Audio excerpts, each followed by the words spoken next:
Todd, you're supposed to be the, what did I call you guys? The tire nerd. Tire nerds. Todd Bergeson from Toyo Tires, and Ben. We're at the Overland Expo, and you get some beautiful tires here on the truck, but we wanted to discuss load range stuff and misconceptions that people have on big fat overloaded trucks. Yeah, we've been doing this for a while. I think there's two main questions that we find that we get asked through the industry, and I think there's a lot of misnomers. Question number one would be when a customer is picking a load range, a C, a D, an E, an 8-ply, a 6-ply, a 10-ply, the misnomer or the discussion I want to have today is if they're picking a 10-ply or a 6-ply of the same tire model, the same tire brand, should they expect a different ride quality from those? Should there be any hesitation on a 10-ply versus a 6 or vice versa? Yeah, I mean, this is something we've talked about quite a bit. The ply ratings, I kind of wish they would, go away from that because it's not really a count of body plies. Back in the old days when they used to have cotton body plies, it actually was a count of those layers. So today the ply rating is simply that. It's just a rating. It's a rating, not a count of plies. Okay. So, for example, this tire here is a 3-ply construction. So regardless if it's a C or if it was an E load range, it would still be that same 3-ply construction. So in several of our tires are offered in both 2-ply and 3-ply. And from a puncture or a durability standpoint, strength? A 3-ply is going to offer some more durability. Okay. So we do a 2-ply for applications that don't need as durable of a construction as a 3-ply. So there is no sidewall durability difference between a 6-ply, 8-ply, or 10-ply. Yeah, generally. Or a C, a D, or an E. No sidewall different in strength if we're talking about the same tire, the same model, the same brand. Okay. Right. So when we talk about punctures, a higher pressure tire is more likely to get a puncture than a lower pressure tire. Okay. So if we have a C load range tire installed on this vehicle, or if we had an E load range tire installed on this vehicle, we would run the same pressure on both of those tires. So neither one of them is really going to have a big advantage resisting against punctures. Okay. We might use, if we have like an E or an F load range, we might use a different denier of fabric in the body ply. The difference in how that will affect punctures is very minimal. It's really about the tire's ability to hold in all that pressure. At the tire's maximum rated pressure, that's where the difference is. Exactly. So if we're not running the tire at maximum pressure, there's going to be less of a concern. Right. So if it's an F load range, it will go, all the way up to 80 psi, and we need to be able to contain all that pressure. And on a large tire, when you have 80 psi, there's a lot of pressure on the whole inside of the tire, but especially at the bead area. So we sometimes need to reinforce the bead. So we often get the question, what about weight? I want the lightest weight tire, for my my Lexus, I want it to ride really smooth, or my Land Cruiser, what have you. Weight difference might be steel that's in the bead Just wire. in the bead, not in the rest of the carcass of the tire, the lugs. Okay. Right. So, when we talk about ride quality, it's not, it's the air in the tire that's supporting the vehicle, not the tire. And that's a common misconception. People think, the tire is holding up my vehicle. It's not. The tire, I think that's when the people thought that if you have extra weight, you have a thicker sidewall, so now it holds the more rigid tire. But that's not the deal. That's not the case. And even when you do have a thicker sidewall, you have a little bit more rubber. The rubber will act as additional damping. So there can be some benefits in that. There are definitely benefits to that. Benefits in ride quality, to be clear. Okay. Right. So from a harshness standpoint, usually that's due to high pressure or suspension that needs to be tuned properly. So the other thing is always people go to a tire place, they put tires on and they inflate them to the number on the side of the tire. People think that's what you're supposed to do. Yeah.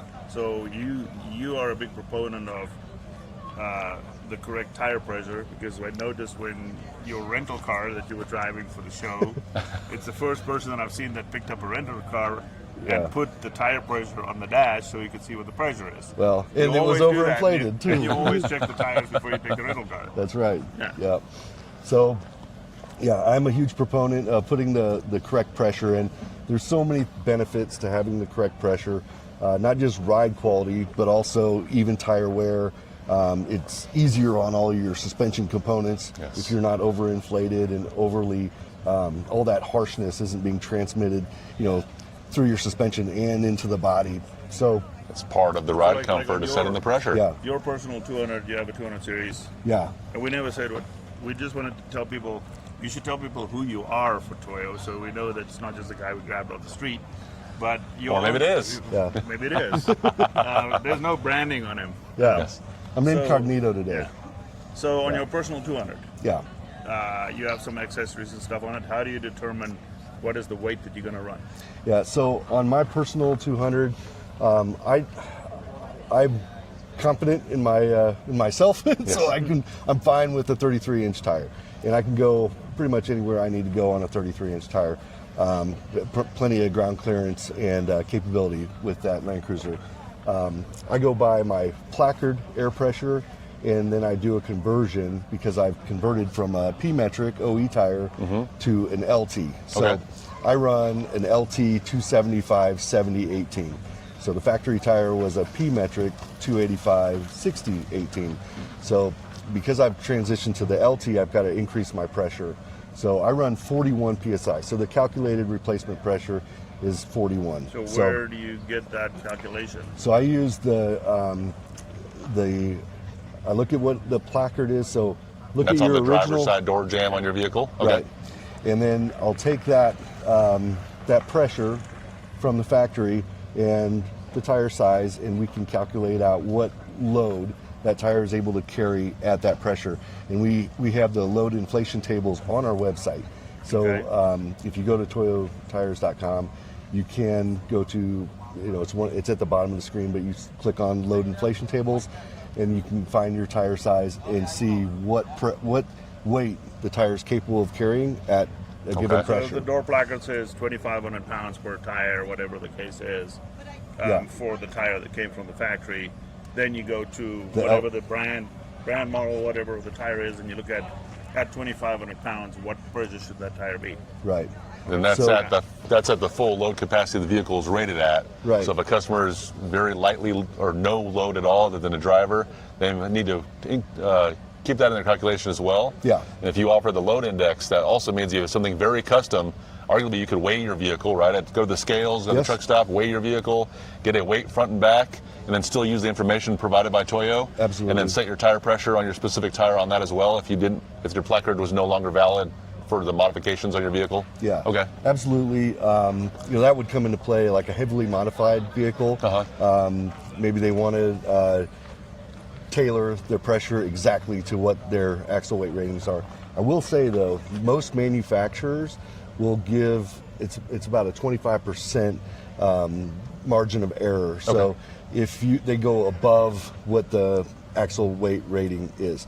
So whatever the pressure is that they're recommending on your door placard, usually it's about 25% higher. So that's on the higher end of pressure. You have some fluctuation based on the ride comfort you're looking for. You could come down from there with that estimation. Technically, you could, but it's good to build in. If I was doing a lot of modification and I was trying to calculate a new pressure, I would build in that 25% myself, just to be safe. That's why he's the tire nerd. Yeah. He's the guy. He knows stuff about tires. We learned a lot about tires. Yeah. After shooting the commercial in Moab with you guys. So what is new? What's coming from Toyo? I know you guys just did the RT Pro launch and all that. Yeah. What's next? So we did the RT Pro launch with you guys, and that was a lot of fun in Moab. The tire's doing fantastic in the market. Everybody seems to really love it. We get a lot of positive feedback on the looks of it, of course. Great looking tire. People seem to be surprised at how quiet and how nice it drives and how precise it feels. We get really good feedback on drivability of that tire. And really, for an aggressive hybrid mud terrain, it's it's doing exactly what we set out to do with that tire. So we're excited. We're always working on something new. So not really ready to share exactly what's coming out, but we've got some refreshes on some of our products that have been out for a little while, and we're always looking at new categories. So we want to be innovative and continue to develop stuff that our customers dream to own. Right. This is stuff in our industry that you guys are working on, and we're excited to see Yeah. how that transpires. Yeah, it's interesting you guys don't have a booth at the show, but you did bring a product engineer that's working on the next product, and I asked him today what he's going to do, and he said, I'm going to go to the car park and look at all the tires in the car park. Yeah. And he goes on every tire and feels the tire and feels how it wants. So you guys go down grassroots and... So, I mean, that's part of how we get a lot of, good customer information. We come to events like this, even when we do have a booth. I like to have, an engineer with me from our R&D facility in Georgia or from Japan, where we can actually get out. We call it Sangen research, but we want to be at the place where people are using the product and talk to the actual users. Can't figure everything out from the office or from the you design lab. You got to be there, and so we'll go out, we'll walk through the parking lot, we walk through the campgrounds, we see a vehicle with our tire, maybe a competitor tire. We start a conversation, ask them about their tires. How do you like your tires? What would you love to see changed for the next generation? And we have some really good conversations, and it's hugely beneficial. Wow, it's great to see how involved you guys are on that level. Yeah, I think that's the only way, we like to be intertwined in the community, and I think that's the only way that you can get the real honest feedback that's actionable on our side. With development. Very fair. I think it's good information for people. We try to not just BS. Sometimes we have actual experts on the field. Listen to the experts. Talk to the experts. We've been doing this a long time. We're always excited to learn from yourself and your team. We love working with you guys over at Toyo. As of this moment in time, we have Toyos on many of our vehicles, not the only tire, but as you mentioned, you need a contrast and comparison. So don't want to just drink the Kool-Aid and assume that that's how it's all going to be. But so far, it's been an enjoyable experience, and I think it's great today learning a little bit more accuracy on how customers should pick tires, how they should use them properly so they get the experience that they're happy about. Tire pressure, what I learned today is tire pressure is everything, and the durability and the strength of the tire is not dictated by the ply rating or the load rating of the tire, so that's very helpful. Absolutely. Great Talking to you guys. Yeah, thank you for your time today. Thank you.